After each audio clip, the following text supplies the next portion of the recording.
Good morning. Good morning to everyone. Okay, fine. So, in the last class, we have discussed about, I'll start with the class only. So, before going with today's concept, as always I will be doing, so we will have a brief discussion about whatever we have discussed in the last class. So, what is that we have started with? We have started with D and F block elements. D and F block elements. So in that we have discussed about definition. Why they are called as D block elements, right? So why they are called as D block elements? So we can tell that this is due to the presence of unfilled d orbitals. Presence of unfilled d orbitals in their atomic form or ionic form, right? So that's where we have the d block elements. That's why they are called as d block elements. Definition, that is related to definition. Then we have discussed about 3D series, then 4D series, 5D series, and then the last one is 6D series. So we have total how many series? We have total 4. Yes, Jannavi, I will come to that. Yes, I had forgotten that. So that's where we have the 3D, 4D, 5D and 6D series, which belongs to period number 4, period number 5, period number 6, period number 7. And most of the elements which belongs to 6D series are synthetic. That means they are not present naturally in the nature. They have been synthesized in the laboratory. So most of them they are synthetic and radioactive in nature, which belongs to 6D series. Fine. Now, as Janami she has written, yes, absolutely correct. If I take the examples with respect to D block element in a 3D series where we have scandium to zinc, and zinc is the one where we can have the completely filled D subshell. Zinc is the element where we have the completely filled D subshell, right? So outermost electronic configuration if I take, it will be 3D10 4s2. Whether I am talking about zinc or zinc plus 2, ionic form of zinc, that is zinc plus 2, where it will be 3D10 4sj. Only outermost electronic configuration I have written. Okay, fine. Otherwise, I will write even inert gas. So this is where we have the zinc and its ionic form. According to the definition of D block element, it tells that they should have incompletely filled D subshell in their ionic or atomic condition, right? But when it comes to zinc, it's not applicable. Same logic is for mercury or cadmium. Same logic is applicable. So due to that, these elements are called as pseudo transition elements, right? That's where they are called as pseudo transition elements. That's what we have discussed with respect to pseudo transition elements. Now why they are called as pseudo transition elements? That is because whenever we are talking about the atomic condition or elemental form, they will be having completely filled D subshell, but even in ionic form also they will be having completely filled D subshell. Therefore they are called as pseudo transition elements because they are not going to satisfy the definition of D block element. Then still why they have included them in D block element? The reason is they have some of the properties which are similar to that of the D block elements. That's why they have been included in D block elements. Jannavi, I will come to lanthanide contraction in detail. Yes, whatever you have written is correct. We have just started with lanthanide contraction. Okay. Now, when it comes to copper, as an element, whether copper is having incompletely filled d subshell? No. It is having completely filled d subshell. Right?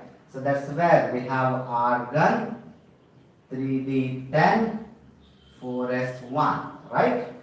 If I take copper plus, once again it is having, that is cuprous, once again it is having completely filled d subshell. But if I take cupric, copper plus 2, so that's where it's going to satisfy the definition of d block element. That's where it's going to satisfy the definition of d block element. So that's where we have the copper. Okay. Anyway, these are some of the things which we have discussed in the last class. Then at the end we were talking about lanthanide contraction, important one. I will mention it as very important. That is lanthanide contraction. Okay. Now, first we have to define the lanthanide contraction. So what do you mean by lanthanide contraction? So lanthanide contraction is nothing but decrease in the atomic size. Decrease in the atomic size more than the expected one. More than the expected one with respect to 5D series of elements. So what is that definition? This is nothing but decreasing. So decreasing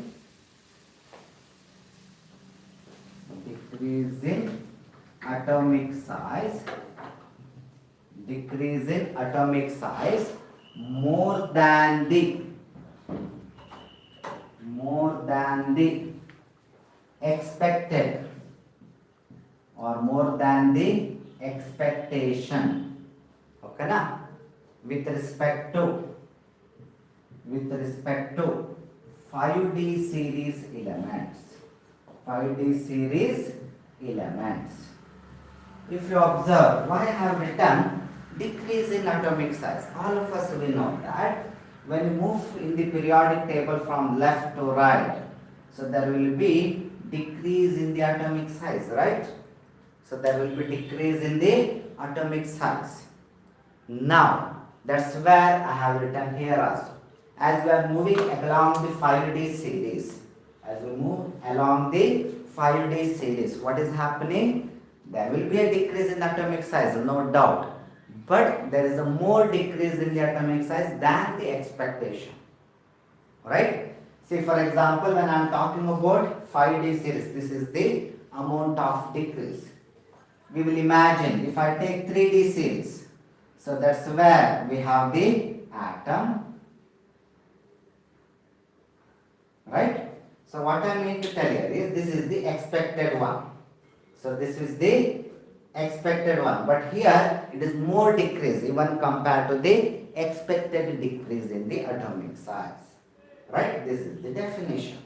What do you mean by lanthanide contraction? In the name itself it is there. Contraction. It is related to atomic size. Contraction of the orbitals which belongs to 5D series elements after lanthanum.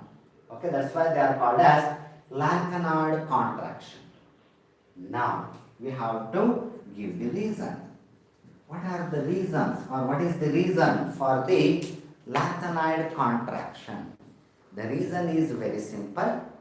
Now, when I am talking about 5D series, there will be involvement or filling of. Instead of telling involvement, I will tell filling of which one?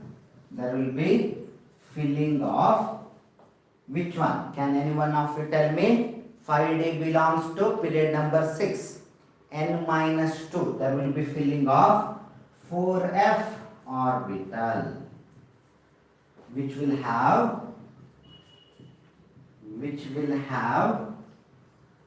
less shielding effect,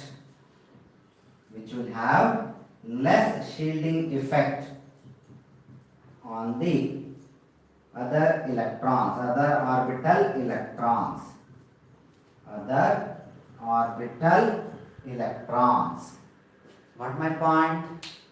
See, when I am talking about 3D series, there is no involvement of F sub shell. When I am talking about 4D series, there is no involvement of F sub shell.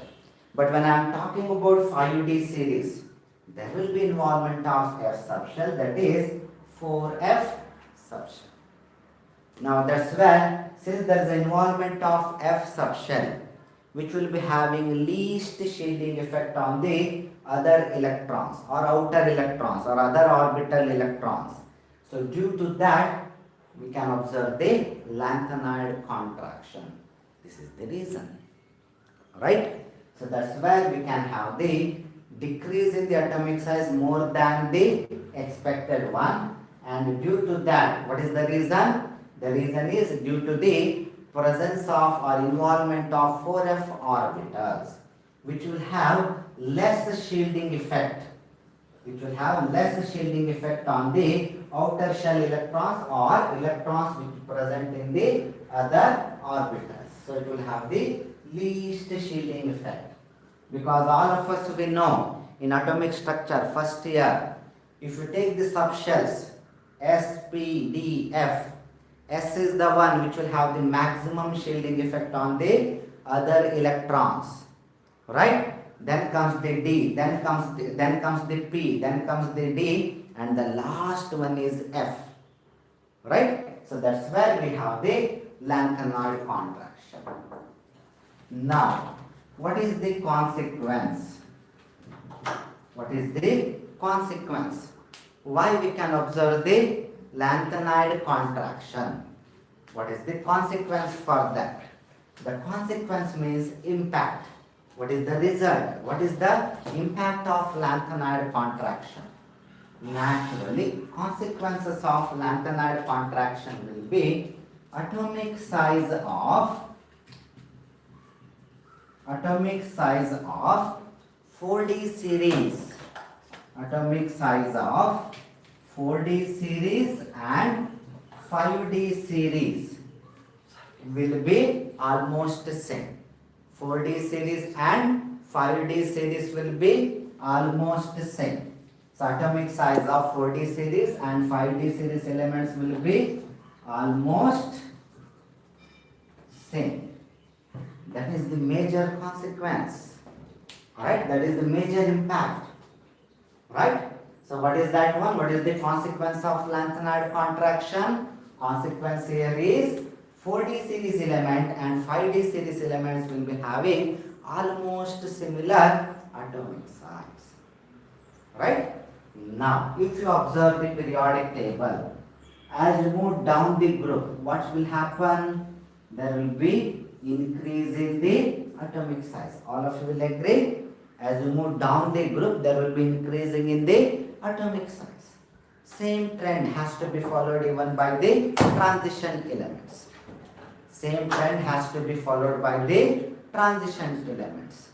So that's where we have the 4D, 5D. This is expected. This is not the reality. This is the expected. But now here what is happening? What is happening here? We have the 4D series and 5D series, which are having almost similar atomic size. So this was the expectation, but this is actually the practically, this is the one. In the reality, this is that, but expectation will be this one, theoretically. Got my point? So that's where we have the impact of the lanthanide contraction, where 4D and 5D series elements will be having almost similar atomic size. To be given an example, like molybdenum and tungsten. Why I am taking this one? Because yesterday I took these two as the example with highest melting point, right? So due to that, we have example as molybdenum, which belongs to 4D series, okay, which belongs to 4D series, and tungsten, which belongs to 5D series.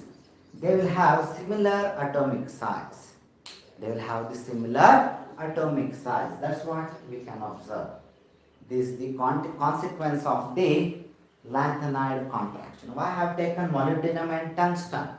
So the reason is very simple, because in the last class we have discussed about this element where I have told that they have the highest melting point with respect to physical properties, which we have discussed in the last class, which I have forgotten to tell today also, right? So what is that? Transition elements will be having higher melting point, right? So that's where we have the one of the consequence. Now, what can be another consequence? Now, before going to discuss about that one, first thing, what do you mean by density? Density is nothing but mass by volume. All of you will agree? Density is nothing but mass by volume. Right? Now, all of us we know that volume and density, they are inversely related to each other. And mass and density, they are directly related to each other. That means if I have a molecule in a less volume with maximum mass, in a less volume with maximum mass, that should be having highest density. That should have the higher density. What I mean to tell here is, if I increase the mass and if I decrease the volume, density has to be increased. That's what we can conclude. That's what density is related to. Right? Same logic is applicable for ice cube and water. Ice is also made up of water, but density of ice is less compared to the water. Therefore, ice will be floating on the surface of the water. Now, what is the reason? If I take a glass of, one glass of water, this can be the water, and the same amount of water I will make the cubes, ice cubes.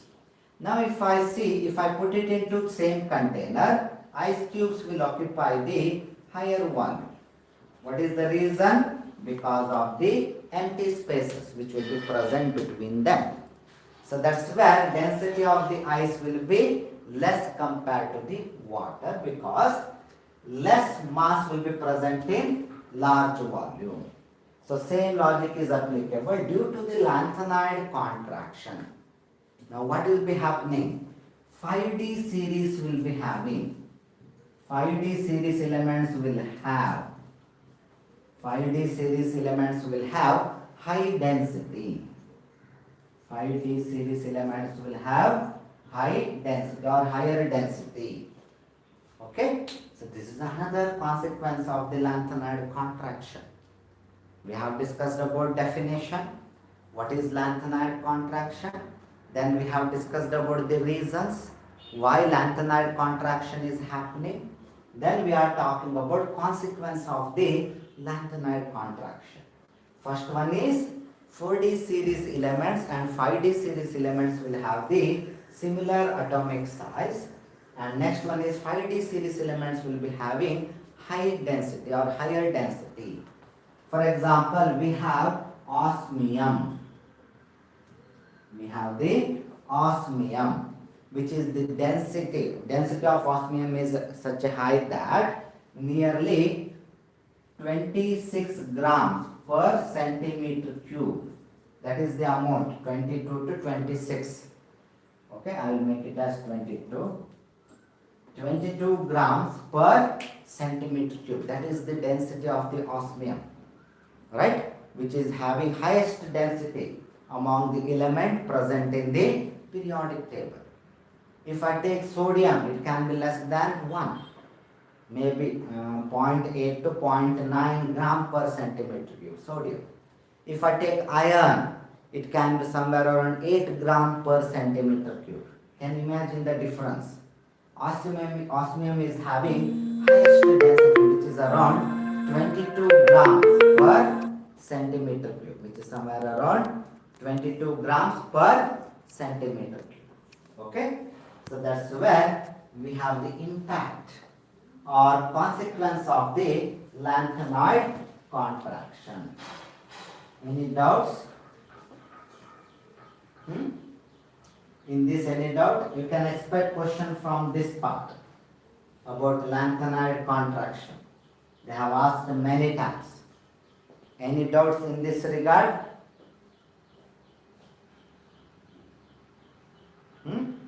So shall we move to the next one then?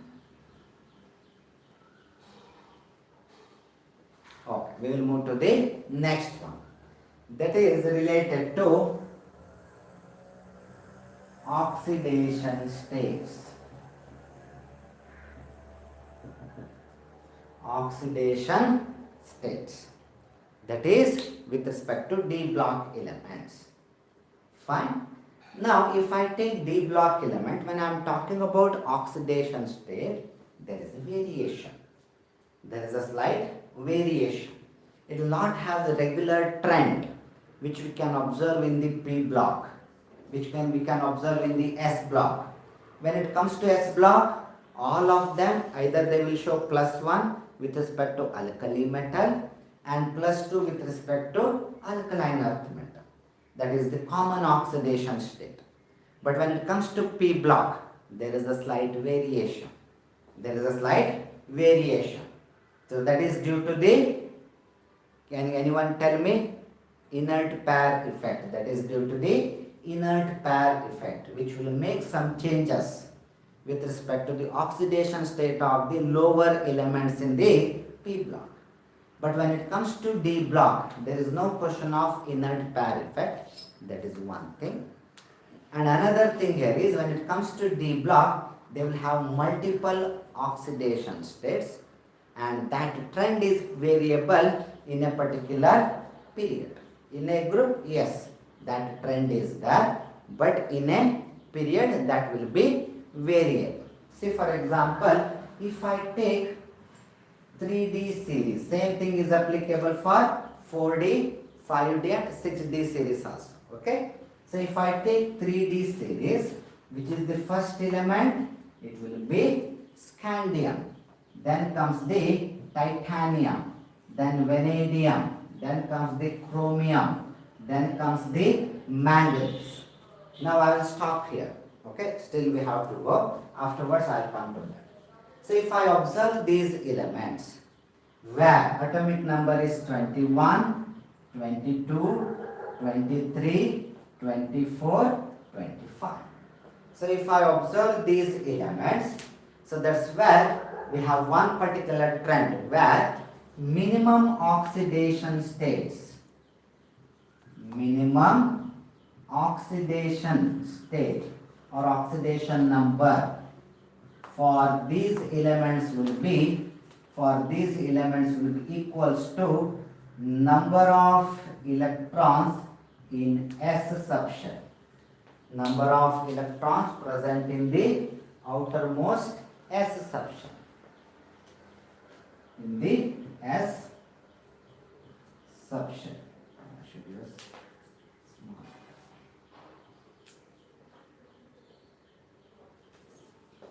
S subshell. That will be the number of electron. Okay. So number of electron which will be equals to the number of electron present in the S subshell. That will be the minimum oxidation state for these 5. Now maximum oxidation state will be, or oxidation number will be equals to total number of electrons in S and D subshell. In S and D subshell, total number of electrons. All of you are clear? So when I am talking about these elements, that is scandium, titanium, vanadium, chromium and manganese. So in this element, minimum oxidation state will be number of electrons present in the S subshell, and maximum oxidation state or oxidation number will be total number of electrons related to S and D subshell. Fine. Now, if I want to write the electronic configuration for scandium, can anyone help me out? So naturally all of them will be having argon, no doubt. Then since there will be filling of or initiation of filling of D subshell will start. So naturally it should have the 3D1. Right? So 3D1, 4S2. Right? 3D1, 4S2. Whether I am right? All of you have understood? Whether it should be 3D1, 4S2? Yes, for scandium it will be 3D1, 4S2. Now when it comes to titanium, naturally it will be argon, 3D2, 4S2. So like that it will goes on. And if I come to the manganese, where 25 is there, if I come to manganese, it will be argon, 3D5, 4S2. That means all of them, they should show the +2 oxidation state. Yes, Aishwarya, absolutely correct. So 3D2, 4S2, like that, 3D3, 4S2, 3D4, 4S2, 3D5, 4S2, or otherwise all the elements I will write. So vanadium 23, argon 3D3, 4S2, then chromium 24, argon 3D4, 4S2. Try to practice the electronic configuration because it will be helpful for your magnetic property calculation, which is important. So try to practice the electronic configuration. So that's where we have up to manganese. So can anyone tell me what is the maximum oxidation state shown by the manganese then? It will be +7. Manganese can show up to +7. Example is potassium permanganate, right? KMnO4. Example is potassium permanganate, where manganese is having highest oxidation state. So that is almost, that is +7, highest for the manganese. Fine. We will see whether that is the highest oxidation number in that particular period, and same logic is applicable for group. So same thing is applicable for 4D series also. Same thing is applicable for 5D series also. Same thing is applicable for 6D series also. Please remember that. Okay. So therefore I have taken one period as the example. Now after manganese we have the iron, right? So which is 26. So this is whatever I have explained, it is applicable only up to here. Now we have the iron, cobalt, nickel, copper and zinc. So these are the rest 5 elements, because total it should be 10 elements. So if I take these elements, minimum oxidation number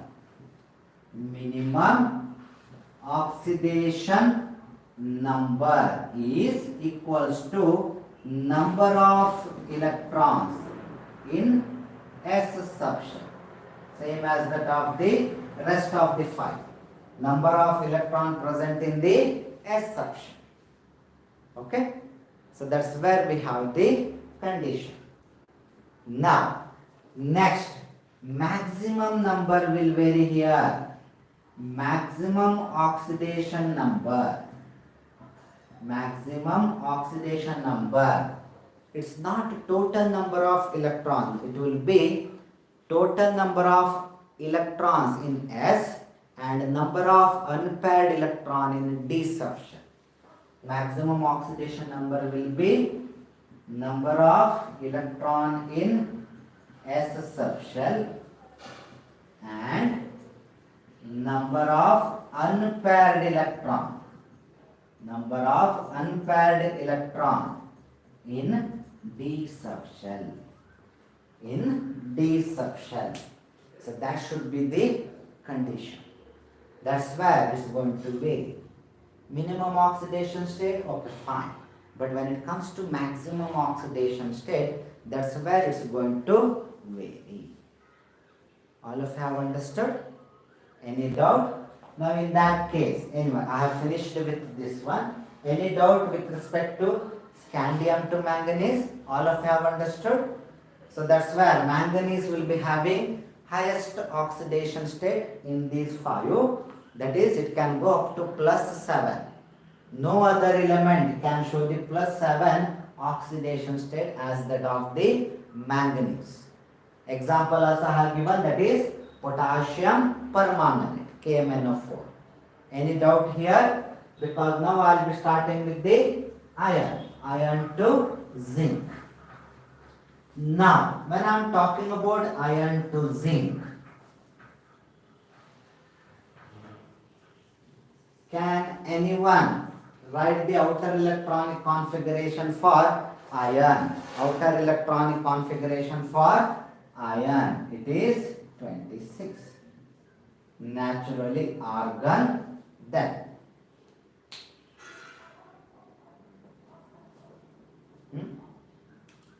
it will be 3d6 4s2. 3d6 4s2, absolutely correct. 3d6 4s2. That means if I take ferrous, in between I will talk about ionic compounds, ionic ions also. Try to remember that one. So ferrous, where it will become argon 3d6 4s0. Right? Now I will come to ferric, Fe+3. Ferric, where argon 3d5 4s0. So now I can say that ferric is quite stable. Ferric is quite stable because it is having half-filled D subshell. Ferric should be quite stable form of ionic form of iron because it is having half-filled D subshell, right? So what can be the maximum? Whether I have written only common ionic form of iron. So what is the maximum oxidation number which can be shown by the iron? Can anyone?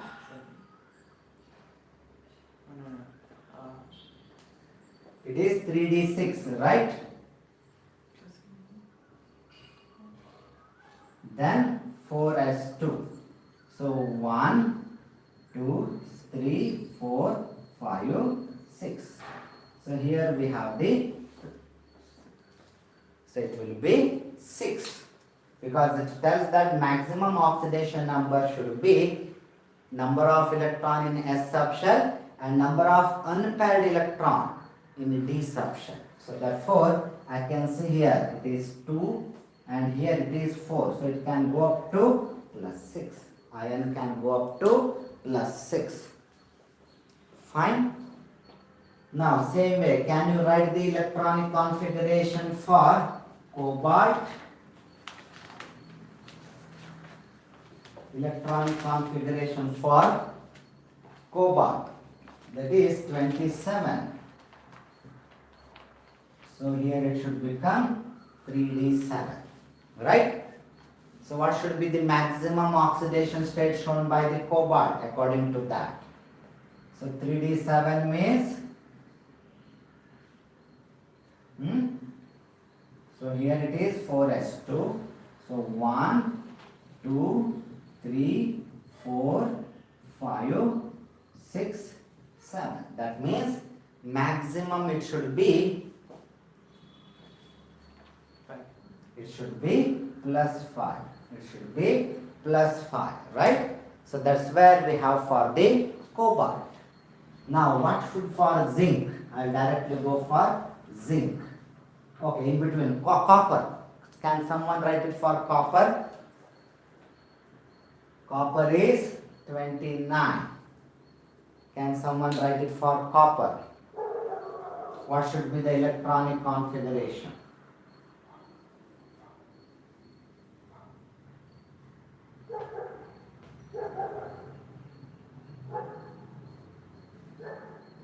Anyone? No, I don't want oxidation number. I want first electronic configuration. Purnima. Electronic configuration for copper.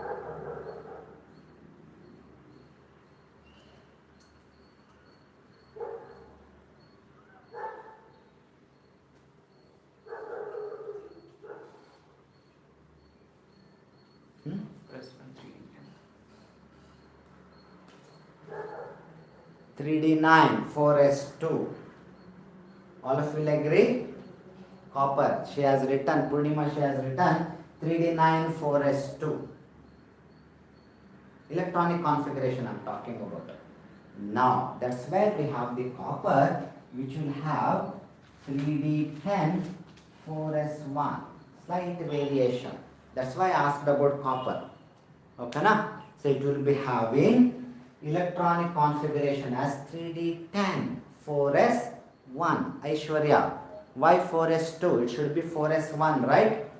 So we'll calculate total number of electrons is 29. It should be 4s1. It should be 4s1, not 4s2. Why it is going for filling of d subshell? To attain the stability. Because if it is 4s2 here, it will become 3d9. Right? So instead of going for 3d9, it will go for 3d10. Instead of filling the 4s, it will fill the d subshell itself. There is a slight variation with respect to copper. That's why I asked you people to write the copper electronic configuration. If that is the case, all of us we know that d subshell is completely filled when it comes to copper, because we have the 3d10. Then we have only one electron with respect to the s subshell. Now can anyone tell me? maximum 1. Minimum 1, maximum also 1. Okay, so fine. So according to this calculation, yes, all of you people are ready. Correct that. It should be plus 1. Plus 3 copper will not show. It will be plus 1. Fine. Why plus 1? The reason is due to this electronic configuration. Now make a point here that even copper will show, all of us we know, plus 2 also. Right? So that's where we have the cuprous. And that's where we have the cupric. Right? So what should be the electronic configuration for cuprous? It will be argon 3d10 4s0. A stable electronic configuration. What about cupric? It will be argon 3d9 4s0. So according to electronic configuration, cuprous should be stable as that of the ferric in case of the iron. In case of the iron, ferric Fe plus 3 was having stable electronic configuration. Same here, it looks like cuprous will be having stable electronic configuration.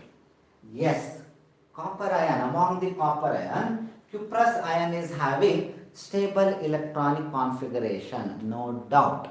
So therefore in the beginning only I told, while discussing these things, even I will talk about the ions also. So try to concentrate. Okay, you can expect 1 mark question, or for your competitive exams you can expect question from all these things. Fine. Now when it comes to cuprous, plus 1, and when it comes to cupric, it will be plus 2, and this is the electronic configuration. But if I take a solution I can tell that cuprous in its solution, it is unstable compared to cupric. Please remember, cupric in its solution, it is stable. It will be stable compared to cuprous. When I am talking about solution, cuprous will be bit less stable compared to cupric. That is because cupric can easily go for all. Cupric is having high hydration enthalpy. Cupric ion is having higher hydration enthalpy. Okay, hydration enthalpy. So what do you mean by hydration enthalpy? It is the amount of energy released. It is the amount of energy released when an ion is going to interact with the water molecules, or when an ion is going to have the hydration. That's where it is the hydration enthalpy. If more energy is getting released in the cells, ion is getting easily solvated. That means it should be more stable.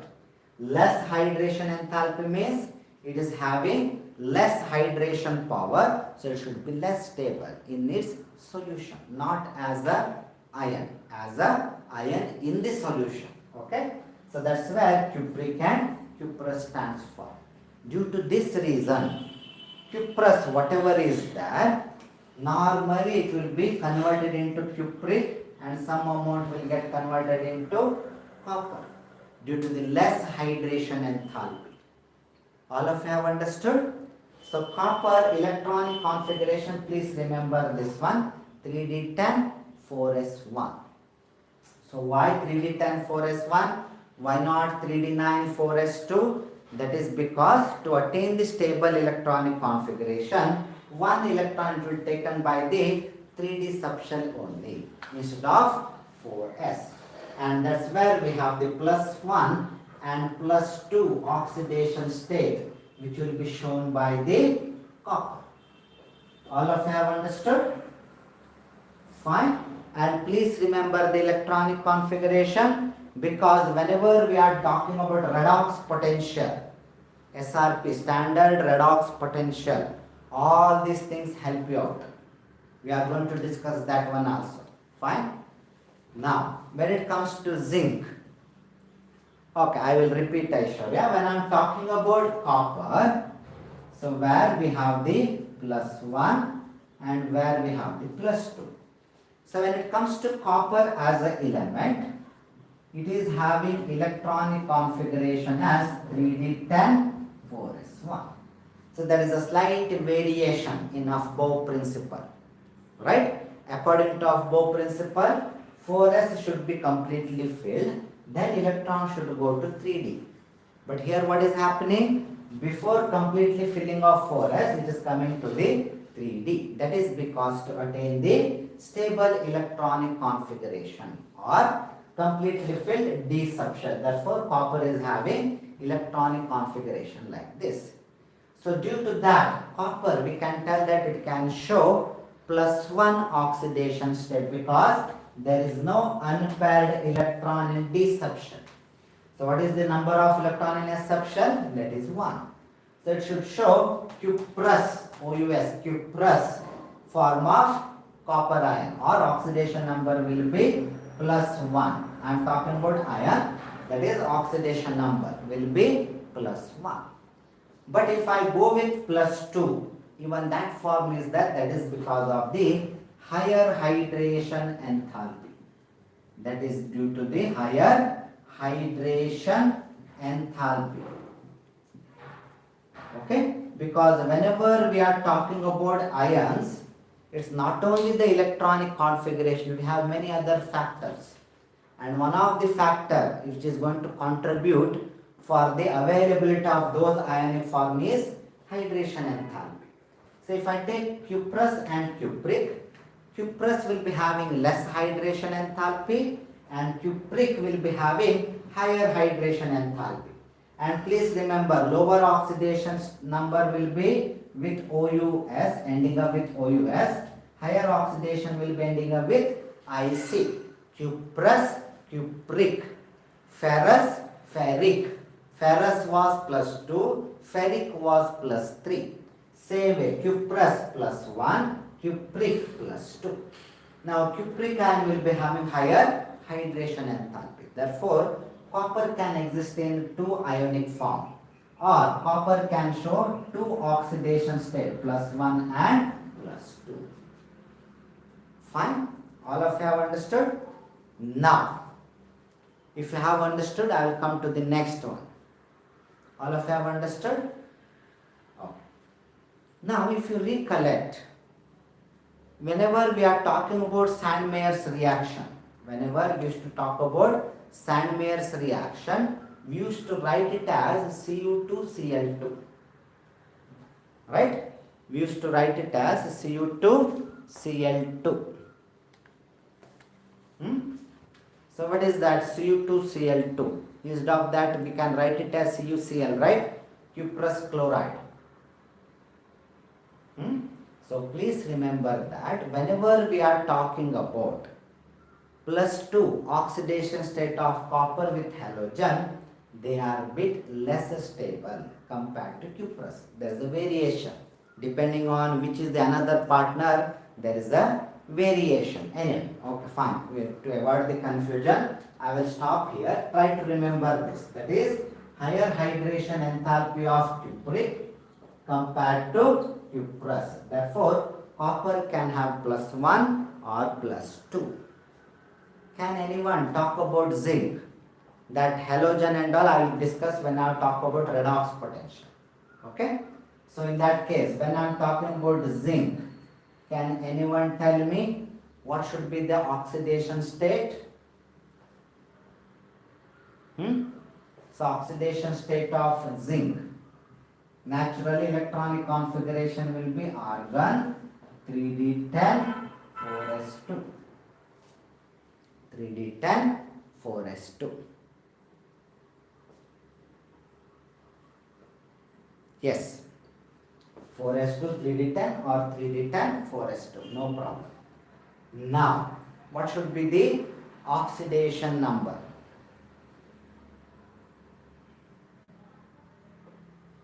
What should be the oxidation number?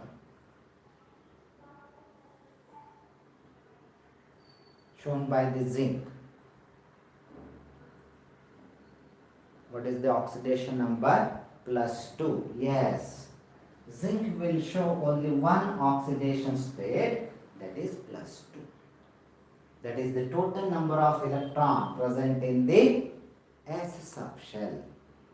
Total number of electrons present in the S subshell, that is 2. In case of the D subshell, since it is completely filled, all of you are correct. Zinc will show only plus 2 oxidation state because D subshell is completely filled. So don't ever write for zinc plus 1. Don't ever write for zinc plus 3. Plus 3, it's not at all possible. Even plus 1 is not possible. Why plus 3 is not at all possible? Because from 3d10 it has to become 3d9. More energy has to be invested. So therefore plus 3, no. Because in plus 2, zinc ion is having a stable electronic configuration. 3d10 4s0. It is having stable electronic configuration. All of you have understood? That's where we have the different oxidation states. That's where we have the different oxidation states. Any doubt? Any doubts in this? Now, if you observe it carefully, if I want to tell, if I plot the graph, okay, no need to write all these things in the exam, that's important. Now, that's where we have the oxidation number. Now, if I observe it carefully, as you move, if I draw the peak, it will go here and it's going on decreasing. Oxidation number is getting decreasing as you move in the rightward direction. Where zinc we will be having only one oxidation state, that is +2. And the maximum oxidation state, this was there in one of the competitive exam. Okay, so which is that element is showing highest oxidation number, that is manganese with +7. No other element has shown oxidation in 3D series. I am talking about. In the 3D series, no other element which has the oxidation number which can go up to +7. Iron will stop at +6. So manganese is the one which is having maximum oxidation number, that is +7. What is the oxidation state of chromium in potassium dichromate? K2Cr2O7. What is the oxidation state of chromium?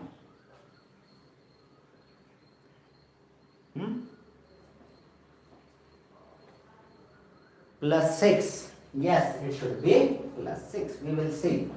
So -14. Here 2x. Here it is +2. Right? So that means 2 plus 2x minus 14 is equal to 0. 2 plus 2x is equal to 14. 2x is equal to 12. So x is equal to +6. Chromium will be +6. Maximum oxidation state. Right? So therefore I am telling manganese is the one which is having highest oxidation state, that oxidation number, that is +1. Fine? All of you have understood? Now we will come to redox potential.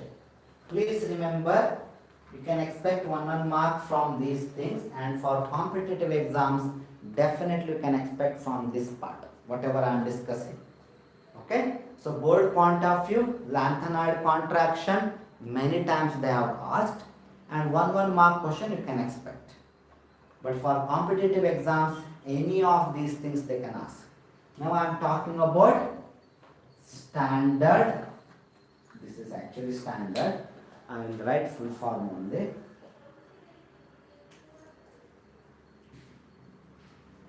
Standard redox potential, SRP. Standard redox potential. So what do you mean by redox potential? First thing, in redox reaction you might have discussed in first PU, second part, first chapter, right? So what do you mean by redox potential? Redox means, in the name itself it is there, reduction and oxidation. Two words are there, reduction and oxidation. So what do you mean by reduction? Accepting the electrons. What is the oxidation? Donating the electrons. So redox potential means it is the ability or capacity of an element either to donate the electron or to accept the electron. Fine, all of you have understood?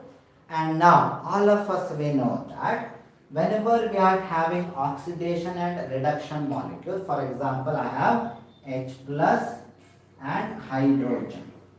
If I take, they are called as redox couple. They are called as redox couple, right? And for hydrogen we will consider it as 0. That potential value is 0. Redox potential value for hydrogen will be considering it as 0. That's why standard redox potential. That means under standard condition, when they take 1 molar concentration of all these elements, then it is called as standard condition. So standard redox potential for hydrogen is 0.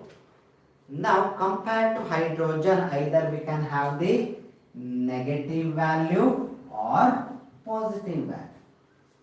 Whether it is below the hydrogen or above the hydrogen. If it is below the hydrogen, then it will have the negative value. If it is above the hydrogen, then it will have the positive value.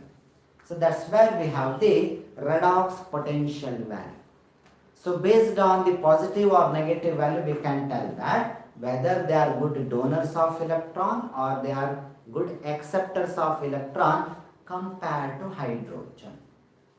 Fine. Say for example, copper. We have the copper. If you take copper in HCl, it's not going to get dissolved. If you take copper in HCl, it's not going to get dissolved. What is the reason? It's not going to get dissolved. Same thing you people might have discussed in electrochemistry. Same thing. Same question here also I am telling. But the same copper in HNO3, yes, it's getting reacted. But the same copper in HCl, no effect. What might be the reason? What it indicates? Indicates that copper is having positive redox potential value.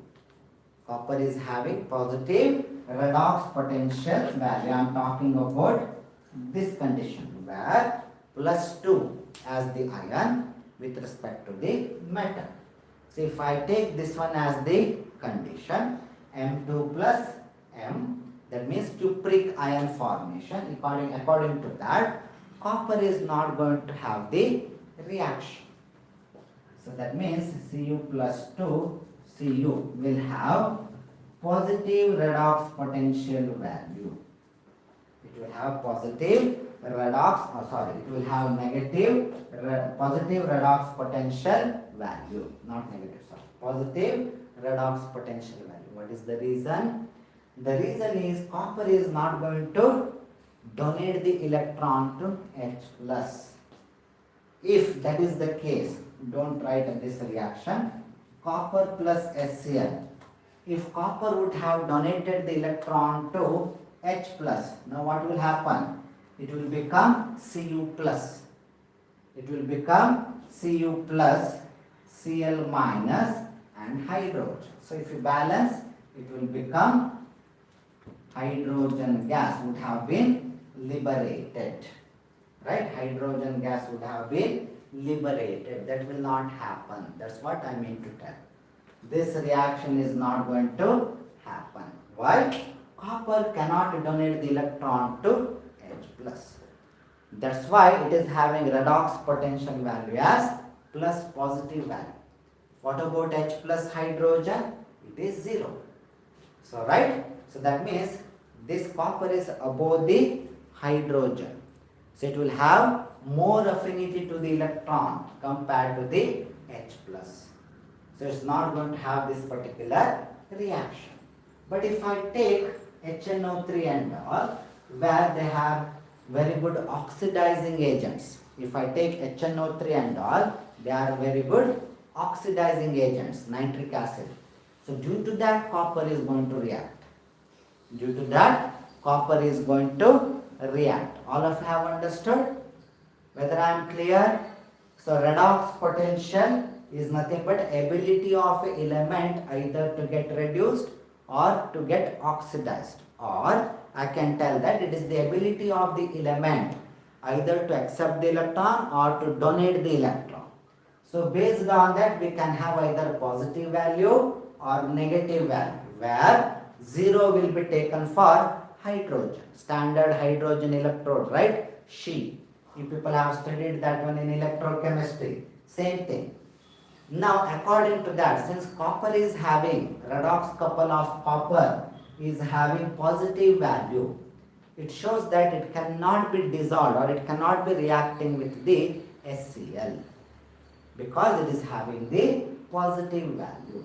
But the same copper is going to react with the nitric acid because nitric acid is a oxidizing molecule, oxidizing agent. It's not only acid, it's a oxidizing agent also. Which one? Nitric acid. Same logic is applicable even for sulfuric acid.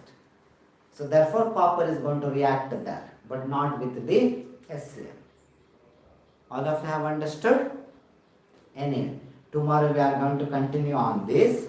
Any doubts in today's concept? Today we have majorly focused on lanthanide contraction, consequence of lanthanide contraction. Then we have discussed about the oxidation number or oxidation state with different ions, ionic form of the D block elements. Fine.